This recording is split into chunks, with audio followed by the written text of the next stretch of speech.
آه، تضاؤل فرص النادي الأهلي بتتويج بالدوري المصري بعد فوز الزمالك المثير جدا جدا على بيراميدز بنتيجة هدف مقابل لا شيء، وهو هدف مثير جدا جدا وهدف عظيم وفوز عظيم جدا جدا لنادي الزمالك وهدف خوان بزيرو. الناس تقول لي فرص الأهلي إيه؟ الأهلي لازم يعمل إيه عشان يكسب الدوري؟ وإيه فرص تتويج النادي الأهلي بالدوري؟ أقول لك يا باشا، الأهلي محتاج معجزة عشان يكسب بطولة الدوري. اهم حاجه اتس امبورتنت انك تكسب ماتش بيراميدز وتكسب ماتش الزمالك. قولا واحدا، لو اتعادلت مفيش معجزات بقى، اطلع بره. انت هتقرفنا يا عم، هتقرفنا. بص يا باشا، تكسب ماتش بيراميدز والزمالك تعطي قدما وحيده او نص قدم كمان، انك على الاقل تروح مركز تاني يا راجل. فالاهلي، بصوا يا جماعه، ترتيب الجدول بعد فوز الزمالك حاليا هو متربع على عرش الصداره ب 49 نقطه. بيراميدز يليه برصيد 44 نقطه. فرق الاهداف مع الاهلي 44 نقطه برضه، يعني الاهلي 44 نقطه، فرق الاهداف بيراميدز الاعلى فيه.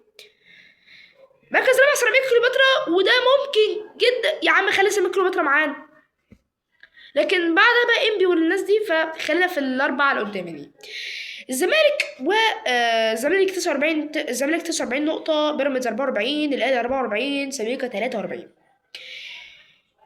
تقولي فرص النادي الأهلي يا كابتن، أقول لك الأهلي لازم يكسب بيراميدز والزمالك مالوش حل. لازم الزمالك وبيراميدز، لازم الأهلي يكسب الزمالك وبيراميدز، ده إذا الأهلي عايز يكسب الدوري. تمام.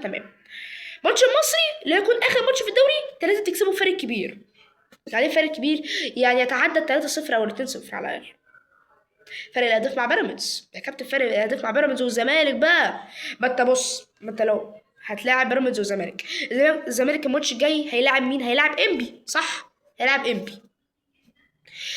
كسب انبي هيبقى 52 نقطة. الاهلي بعد الاهلي في هذه الجولة هيلاعب بيراميدز.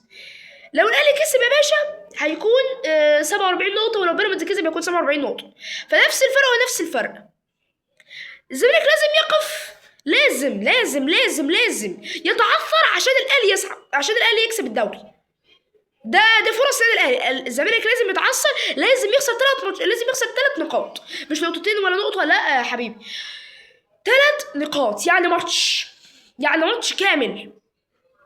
لازم يخسر 3 نقاط، ده غير ماتش الاهلي والزمالك يا باشا، عشان بس ما حدش يقول ما ان شاء الله الاهلي يكسب الزمالك يبقى كده الزمالك خسر. لا، ده غير ماتش الاهلي، لازم الزمالك يخسر 3 نقاط عشان الاهلي يقترب من حصد الدوري. ده بقول لك الاهلي يقترب، مش رسميا، لا يقترب، لان السيراميكا خد بالك داخل. هقول لك السيراميكا هيدخل، لو دخل هيدخل ازاي؟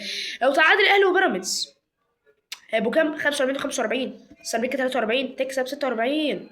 فوق يابا في حاجات بتحصل من وراك. سيراميكا ممكن تكسب الدوري، ممكن تطلع مركز تاني، ممكن تروح دوري ابطال افريقيا. فوق يا كابتن، فوق شويه.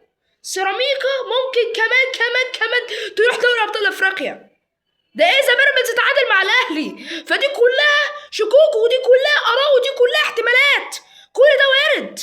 ممكن مره واحده يهبلك انبي ياخد الدوري، دوري ملوش حل. ممكن تلاقي بيراميدز يروح مركز اول، ممكن تروح الاهلي ينزل لتحت، فكل الحاجات وارده زي ما بقول لك. انبي حاليا 35 نقطه، فده مش بتتكلم فيه فرق 10 نقط، يعني بتتكلم في ايه؟ فاللي بنتكلم فيه دلوقتي ان الزمالك واهلي وبيراميدز وسيراميكا، الاربع فرق دول بينافسوا على دوري ابطال افريقيا على الاقل. فالاهلي حاليا مركز ثالث فرق اهداف. الاهلي لعب بيراميدز، كسب الاهلي بيراميدز يا عم 47 نقطه، كسب الزمالك يا عم 47 نقطه، يبقى كام يا باشا؟ 52 نقطه. مصري 55 نقطه، يبقى كده الاهلي لو كسب 3 ماتشات يبقى 55 نقطه. الزمالك ماتش انبي الجوله الاولى، لا الزمالك خسر انبي. اسمعوا مني يا جماعه، ماتش انبي ده هيكون فخر للزمالك، انبي فرقه والله ما سهل، بس الزمالك هيستسهل. اسمع مني، ماتش الزمالك يبقى ماتش صعب جدا على انبي، ماشي هيكسب انبي يا عم عشان ما نزعلش الزملكاويين، يكسب. دي كلها وردات، ودي كلها اراء، ودي كلها احتمالات تتعدى 75%. يا عزيزي المشاهد اسمعني. فكلها آراء وكلها شكوك وكلها احتمالات واردة، وكرة القدم لا تبالي أي شيء وأي حاجة واردة في كرة القدم. فالأربع فرق عندهم فرص تتويج النادي الأهلي، فرص تتويج النادي الأهلي إنه يكسب كل الماتشات، والزمالك يتعثر في مباراة وبيراميدز يتعثر أيضا في مباراة. ده غير إن الأهلي يكسب بيراميدز والزمالك، حاجة تانية. لان الفرق النقاط دلوقتي متقارب جدا، متقارب يعني بشكل يتعدى يعني فرق الاهلي والزمالك او الاهلي وبيراميدز 5 نقاط. فدوري ملوش كتالوج زي ما بيتقال، دوري ملوش كتالوج، فما تعرفش مين اللي هيكسب. حتى لما الزمالك كسب بيراميدز ما تعرفش مين اللي هيكسب. مش تعرف مين اللي هيكسب، ما عندكش حد ملك التوقعات. انا لو سالتني مين اللي يكسب الدوري بالارقام وبالاحصائيات، الزمالك اللي هيكسب الدوري. الزمالك اللي هيكسب الدوري يا كابتن، يعني بالارقام للاسف الشديد الزمالك هو الاقرب للتتويج بالدوري. فانت لو سالتني من توقعك ايه اقول لك النادي الاهلي، نادي الزمالك. فممكن بقى الاهلي ياخد مركز تاني او تالت، فدي كلها حاجات وارده. ممكن والله الاهلي يحكم فيدراليه، ممكن سيراميكا يهب يروح دوري ابطال افريقيا، فكلها وردات وكلها احتمالات في عالم كره القدم. فدي فرص النادي الاهلي وبيراميدز في تتويج بالدوري المصري الممتاز، ودي البطوله الوحيده اللي الاهلي يكسبها في بطولاته وامجاده. بس كده يا جماعه، السلام عليكم ورحمه الله وبركاته.